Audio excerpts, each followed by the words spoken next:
Ladies and gentlemen, my name is Andriy Shevchenko. On behalf of the Mediacentru Ukraine team, I welcome all the journalists telling the world about a struggle for freedom. Our next guest is Maksym Nefyodov, head of project at the Kyiv School for Economics. We know from the news that the Kyiv School for Economics is now engaged in developing a methodology for counting the damages of the Russian invasion. Pan Maksym, could you tell us about this initiative? Why have you taken this on?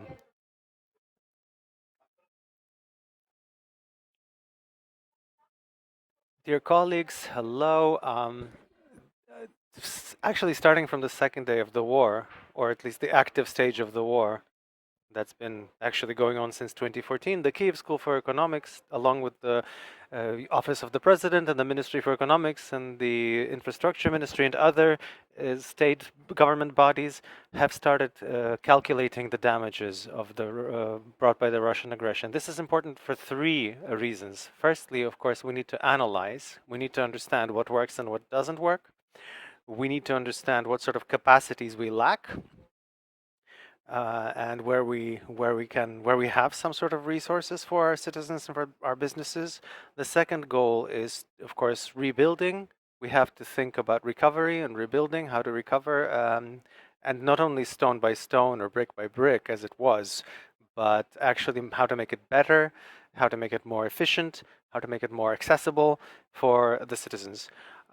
Both how the Ukrainian budget and the Ukrainian the politicians and our international partners and donors who are helping us in this war have to understand what sort of funds, in what areas, in what order, how quickly Ukraine might need in order to recover its damaged potential. The third story, of course, is the courts and reparations, compensations, reparations that we expect after the victory, of course, because evil must not remain unpunished, and we shouldn't see a situation where simply we've decided, okay, let bygones be bygones, it's all over. No. So, of course, for that, we need a registry of damage calculated according to a methodology that is recognized internationally, that has been used in other countries in similar situations during and after um, combat, disasters, acts of God, etc. This registry has to be detailed and verifiable. So when we say that this many buildings or hospitals or schools have been damaged, you can look at every specific school and see the photographs, testimony, satellite images. You can see the destruction. So for those with those three ends in mind, the analysis, recovery, and court trials and reparations, this is why we do our work. This is why we update this every week. So this is sort of the bill that we have to present Russia with. Among other things, yes, it is the bill that we're supposed to settle Russia with. Of course, it's not the entire bill, because in addition to material damages, there's war crimes. This is the Hague that we've been talking about. This is the bombardment of hospitals, the barbaric killings. That is, and of course, the human rights violations, everything that has to do with deportations or individual lawsuits by those who have suffered in the war, who of course have the right to sue individually, lawsuits to the European Human Rights Court, handled by the Office of the Prosecutor General. So out of those three components, war crimes, crimes against violations of human rights, and material damages, that is the main damage of the war. However, even material damage, like I want to say, even those are separated into two types. We're looking at the physical damage of infrastructure. A bomb has fallen and damaged the school. We're not counting, we're barely starting to count the economic damages. The loss in our GDP and our export, the incomes we didn't get, the grain that our agricultural field cannot export, additional spendings on IDPs, the loss of creative and academic potential, scholarly potential. All of this has to be part of the counting. But right now, during the war, we're only looking at stone, iron, equipment, bridges, roads, power plants, etc. Questions? Microphone, please. Igor Lashenko, top lead media company.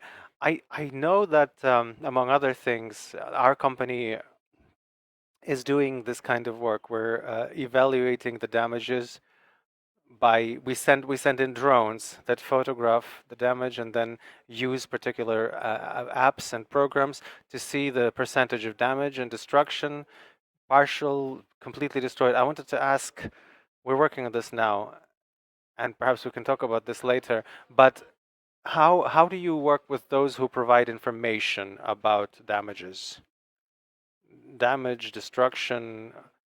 And perhaps just to broaden this question, could you tell us about the methodology itself? How do you do this? Yes, thank you for the question, because I actually wanted to use this opportunity. I wanted to use this platform to give you some exclusive information. Just half an hour ago, we published a report on the destructions of Moshchun, on the damage of Moshchun in the Kyiv region, which was done precisely thanks to the analysis of drone footage and drone images. We have about 600 photographs that were put together into a general general panorama that was then seen used to see how the different buildings were destroyed or damaged, and then evaluate this damage. We undertake this project together with our partners. They have spent hundreds of hours for flying drones, and then putting all these photos together into a single photograph, and tying it down to geodata, and also working with volunteers in terms of recognizing this data. We can say that Moshchun, out of about 2,800 buildings, about 2,000 have been damaged or destroyed. The total sum of this damage is about 1.2 billion hryvnia. So we're talking about about $37 million. The overwhelming majority of this sum is, of course, can of course be ascribed to residential buildings, as well as sheds and garages. Some sums have to do with three companies that have suffered, as well as civic infrastructure, shops, drugstores, etc. We expect to do this work in all other affected areas. Using drones where possible, and using satellite images where it's not practical. We're now currently talking with our international partners about this idea, but this is only one source of information, because actually the problem here is not to do some sort of one methodology. It's rather to process a lot of sources of data. Reports from state government bodies, reports from the civilian military administration, information from vetted media, especially backed by photography and video. It's ourselves. We've created a website called damage.in.ua where people can submit this information. We've integrated with many partners, such as Dia, where people can submit information about the damaged apartments, so that they can later expect possible compensation from the state. We've integrated with the Kyiv Digital Kyiv, which is a Kyiv-based app that pulls together all of the administrative services in the capital. We're talking drones and satellite images, different partners such as Bellingcat, who collect information for other ends, for media resources, or things that where I was talking about the human rights violations. Then all of this information has to be put together. Repetitive information has to be taken apart. Information that seems unreliable or inexact or perhaps emotional should be removed, or information that hasn't been confirmed, thankfully, and the objects have not been destroyed or perhaps only slightly damaged. All of this information has to be brought together, and then together with the World Bank, We're step by step, we're working on a specific methodology on how to assess this damage. Of course, where possible, we try to use microdata. What is microdata? It's, let's say you take a destroyed company or a storehouse, you can take the financial documents of a company, and then you can see how much they've lost. In many cases, it's not possible because the tens of thousands, even hundreds of thousands of objects have been damaged. Then we look at typical buildings, let's say from the Prozoro tenders, and the calculations by the Ministry for Education, we look at the price of a typical school that's been built in recent years, and we understand that this is a very nice approximation. In some cases, we use statistical methods. So as far as residential property is concerned, we look at the number of area in a particular place, locality. We have the number of people, so we have a rough number of area per person, rough price of the, and we know how much it will roughly cost to repair. Infrastructure, water supply, lighting, power, etc. Of course, there is the damage, the spending on the disassemblage. So this all gives us a nice number, which is why we have over 30 people in the project from different organizations, the Kyiv School of Economics, and many NGOs with whom we have memoranda, cooperation memoranda. I'm just worried that I might forget someone, and I don't want to insult anyone, but we have Cost Ukraine, we have Transparency Ukraine, we have the Institute for Analytics and Advocacy, the anti-corruption staff. We're working with all those different organizations in order to give as exact an assessment as possible. This work will continue for much, much longer because this is a slow step-by-step process. Where has such methodology been used before? So to this extent, it has not been used almost anywhere, because unfortunately our war is unique for the world in a negative sense of the world. It is the largest conflict since the Second World War, some elements. And so of course we're doing actually more than was done in other countries. The World Bank, for instance, uses the methodology called grade. So where we go from the objects and we count from the top, from the bottom, and we count up to the top. They look from the top. They look at the number of roads and buildings. They presented this methodology recently in Washington. We're very happy that these two methodologies are in this very nice correlation. There's only about a 10% discrepancy of the damage that has not yet been mentioned by them. So we're actually very happy with the quality of this work. Similar steps like using satellite images have been used in Syria, in Iraq, but the technology obviously has moved ahead, and so we have much better quality images now, and we have many more types of objects. So academically speaking, this is an innovation, and we would really like to hope that this methodology will never be needed for anyone, but in some sense it is what perhaps Ukrainian experts and Ukrainian scholarship, Ukrainian academia might contribute to the international discussion. So it seems like Ukraine is again seeming like as an innovator, kind of in spite of itself. Questions? Hello, Olesa Natcha, Ukrenergo. I wanted to ask your assessment, according to your calculations or your sense of the precision of your assessment of our losses, of our damages. That's question one. The second question, to what extent does it align with what the companies are saying? And then the second question is, what is the mechanics of taking into account international legal practices in order to submit information to international courts in future? Well, thank you. In general, we're sure that in terms of scale, our assessment is correct. Of course, it keeps getting improved. It's not just a question of counting well, but collecting precise information. Obviously, in some regions where there's active combat going on, we don't have exact access, which is why we use some indirect methods like satellite images. Losses among the business as of last week make up about $10 billion. We're sure that this is not the full extent, because on the one hand, there's the hope that something might have been saved, more than we expected. Some equipment, cars, machines, some things were relocated and taken away from those areas. The Ministry for the Economy is working on this. On the other hand, some objects have obviously, it will turn out that they were so damaged that they're impossible uh, to renovate or renew or recover, because there's combat and fires and the raids. So of course the numbers will fluctuate in different regions and various sides. Of course we can be more sure about certain categories of losses. For instance, the energy sphere, obviously it's quite clear whether or not an electric power plant is working or not working. There's the mechanism of signal indication, so it's quite clear very quickly.